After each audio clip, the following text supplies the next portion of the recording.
नमस्कार दोस्तों, आज हम बात करेंगे एक रिपोर्ट के बारे में जो कि पब्लिश किया गया है एक थिंक टैंक के द्वारा, एक एनजीओ के द्वारा जिसका नाम है फ्रीडम हाउस, जिसके अंदर भारत की जो स्टेटस है, जो रैंकिंग है, एक तरह से गिरा दी गई है from free democracy to partially free democracy. यहां पर आप न्यूज आर्टिकल देख सकते हो, India is partly free says US think tank. यहां पर आप बीबीसी का भी आर्टिकल देखेंगे, India is now only partly free under Modi says report. अब आप में से कुछ लोग कह सकते हैं कि ये तो रिपोर्ट है, एनजीओ का रिपोर्ट है, हम इसको क्यों मानने की आवश्यकता है। तो देखिए, मैं आपको बता दूं कि ये एनजीओ इसलिए इंपॉर्टेंट हो जाता है क्योंकि इसको डायरेक्टली फंड किया जाता है यूएस गवर्नमेंट के द्वारा। इसके लिए काफी ज्यादा इसकी चर्चा होती है। तो यहां पर हम समझेंगे, जानेंगे कि यहां पर भारत का जो स्टेटस है फ्री डेमोक्रेसी से गिरकर पार्टली फ्री डेमोक्रेसी में, इसका अर्थ क्या हुआ, बाकी देशों का क्या सिचुएशन है, हर एक चीज जानने की, समझने की कोशिश करेंगे। चलिए आगे बढ़ते हैं। मैं हूं अंकित अग्रवाल और अपडेट के लिए आप मुझे फॉलो कर सकते हैं इंस्टाग्राम, फेसबुक और ट्विटर पर। मेरे लेक्चर की हर पीडीएफ आपको फेसबुक पर तो मिलेगी ही,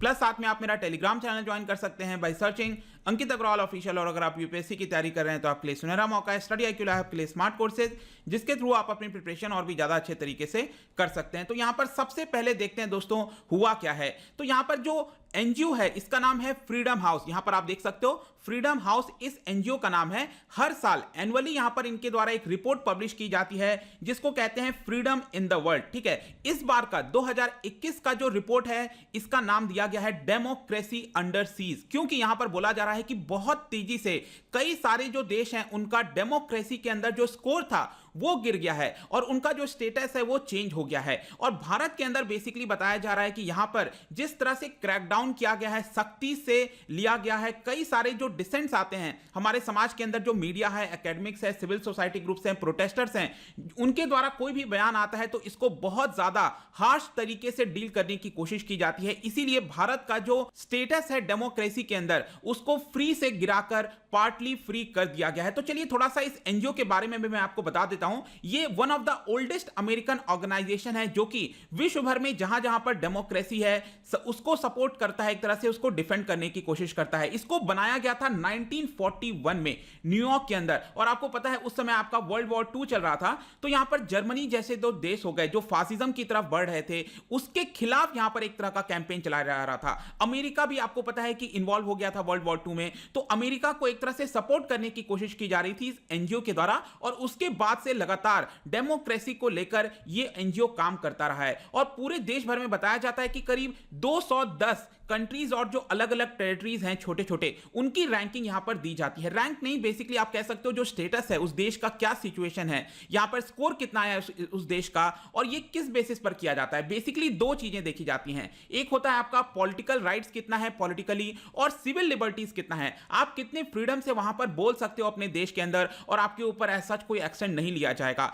इन दो चीज के बेसिस पर ये जो पूरा स्टेटस है और जो स्कोर है वो यहां पर दिया जाता है। तो फॉर एग्जांपल मैं आपको बताऊं तो यहां पर suppose ranging from the right to vote, आपको वोट देने का अधिकार है कि नहीं है, किस तरह से आप वोट देते हो, क्या आपके ऊपर कोई प्रेशर डाला जाता है। यहां पर जब आप अपना फ्रीडम ऑफ स्पीच अपनाते हो तो क्या वो फ्रीडम ऑफ स्पीच के बाद क्या आपको जेल में रख दिया जाता है। यहां पर इक्वालिटी बिफोर द लॉ, ये सारी चीजें कैसी हैं, इस तरह के बेसिस पर ये जो पूरा स्कोर है और जो स्टेटस है वो दिया जाता है। तो ध्यान रखिएगा, एक स्कोर दिया जाता है और दूसरा स्टेटस। जो स्कोर है दोस्तों ये बेसिकली दिया जाता है 25 क्वेश्चंस के पर। 25 क्वेश्चंस होते हैं, 10 क्वेश्चन इन्वॉल्व होता है पॉलिटिकल राइट से और 15 क्वेश्चन इन्वॉल्व होता है सिविल लिबर्टी से। और हर एक क्वेश्चन की जो वैल्यू है वो 4 पॉइंट्स का होता है। तो टोटल आप देख सकते हो 25 क्वेश्चन मल्टीप्लाई बाय 4, तो टोटल 100 मार्क्स में से यहां पर स्कोर दिया जाता है। और जब एक देश को यह स्कोर मिल जाता है उसके बाद उस देश का स्टेटस जज किया जाता है। उस देश का स्टेटस क्या फ्री है,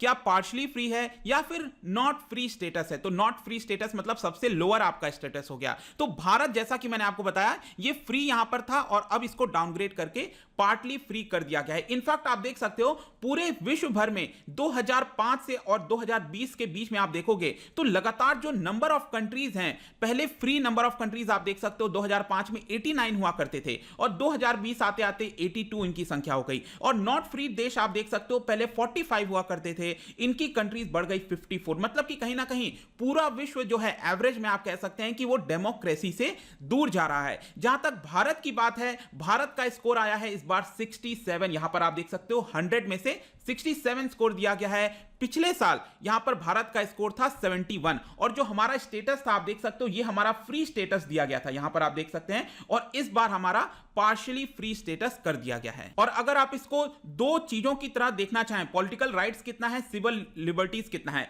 इसमें भी आप देख सकते हो स्पेशली सिविल लिबर्टीज जो है वो बहुत तेजी से गिरी हैं। 60 में से हमें स्कोर मिला है सिर्फ 33 और पॉलिटिकल राइट्स में स्टिल हम बेटर हैं, 40 में से 34 मिला है, लेकिन सिविल लिबर्टीज में आप कह सकते हो कि बहुत तेजी से यहां पर भारत का जो स्कोर है वो गिरा है, जिसके कारण ओवरऑल यहां पर जो भारत का स्कोर है वो नीचे आ चुका है। और यहां पर रीजन क्या है इसका, तो बेसिकली सबसे पहले तो इस रिपोर्ट में भारत को स्पेसिफिकली काफी सारी चीजें बताई गई हैं भारत को लेकर। सबसे पहला बोला गया है कि ये जो स्कोर कम हुआ है, जो स्टेटस चेंज हुआ है फ्री से पार्शियली फ्री, इसकी वजह से ग्लोबली यहां पर जो डेमोक्रेटिक स्टैंडर्ड हैं भारत की वजह से यहां पर गिरते हुए देखने को मिल रहा है। यहां पर बताया गया है कि स्पेशली 2019 में जब प्राइम मिनिस्टर मोदी जी का री इलेक्शन हुआ था उसके बाद से यहां पर लगातार जो डिटोरिएशन है जो फ्रीडम के बेसिस पर अगर आप देखिए तो यहां पर हमें कम देखने को मिल रहा है। इसके अलावा यहां पर कुछ एग्जांपल्स दिए गए हैं, जैसे कि आपको याद होगा कि डोनाल्ड ट्रंप पिछले साल जब आए थे दिल्ली के अंदर तो काफी बड़ा राइट्स वगैरह आपको देखने को मिला होगा।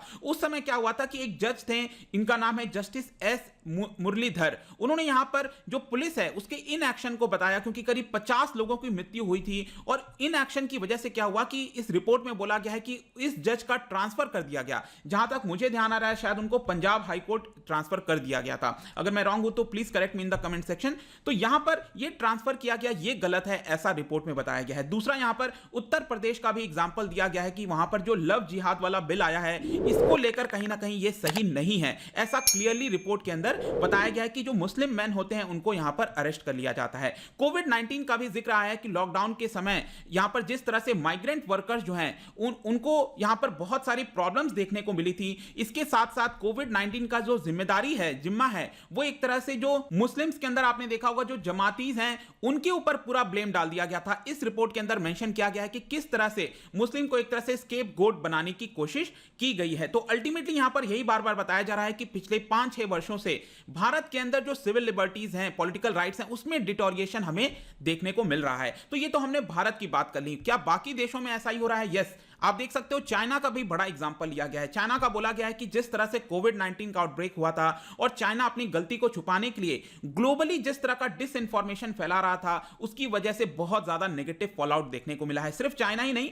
इनफैक्ट आप देख सकते हो कि ये यूएस गवर्नमेंट के द्वारा फंड किया जाता है ये एनजीओ, और इसने यूएस गवर्नमेंट को लेकर भी यहां पर कई सारी चीजें बोली हैं कि स्पेशली जो डोनाल्ड ट्रंप का आखिरी कार्यकाल था, जो लास्ट डेज बचे थे, उस समय यहां पर बहुत ज्यादा डिटोरिएशन देखने को मिला है डेमोक्रेटिक वैल्यूज में। स्पेशली यहां पर जो कैपिटल हिल पर हिंसा हुई थी इसको लेकर इस रिपोर्ट के अंदर जिक्र किया गया है। इनफैक्ट आप यहां पर यूएस का जो स्कोर है पिछले 15 वर्षों का, ये भी आप देख सकते हो। 2010 में यूएस का 100 में से स्कोर था 94 और अब आप देखिए 2020 आते आते इसका स्कोर हो गया है 83। मतलब कि यूएस का भी जो स्कोर है वो लगातार गिरता जा रहा है, और सिर्फ डोनाल्ड ट्रंप के दौरान नहीं, ओबामा के समय से भी यहां पर आपको ये गिरते हुए देखने को मिलेगा। पूरे विश्व में जो इस बार का जो रिपोर्ट आया है उसमें आप देख सकते हो भारत का तो 4 अंक कम हुआ ही है। इसके अलावा इथियोपिया हो गया, अल्जीरिया हो गया, बेलारूस हो गया, हांगकांग, वेनेजुएला, कई जगह आपको ये जो स्कोर है वो कम होते हुए देखने को मिलेगा।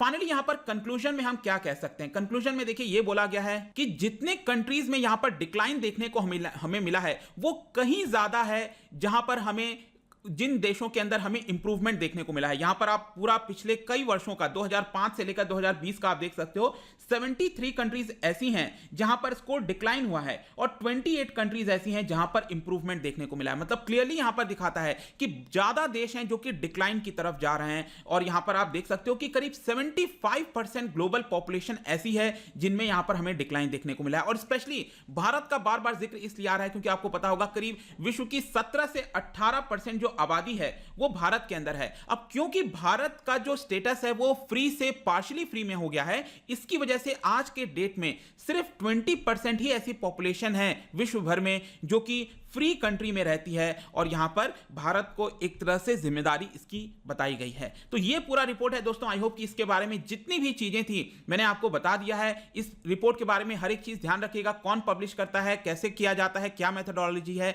आपके एग्जाम में डेफिनेटली एक क्वेश्चन आ सकता है इससे। जाने से पहले क्योंकि हम डेमोक्रेसी की बात कर रहे हैं, इस क्वेश्चन को बहुत ही ध्यान से सोच समझकर पढ़ना और आंसर करने की कोशिश करना। बेसिकली यहां पर पूछ रहा है कि अगर हिस्टोरिकली अगर आप देखो जो डेमोक्रेसी है तो उसके हिसाब से कौन सा स्टेटमेंट यहां पर सही होगा।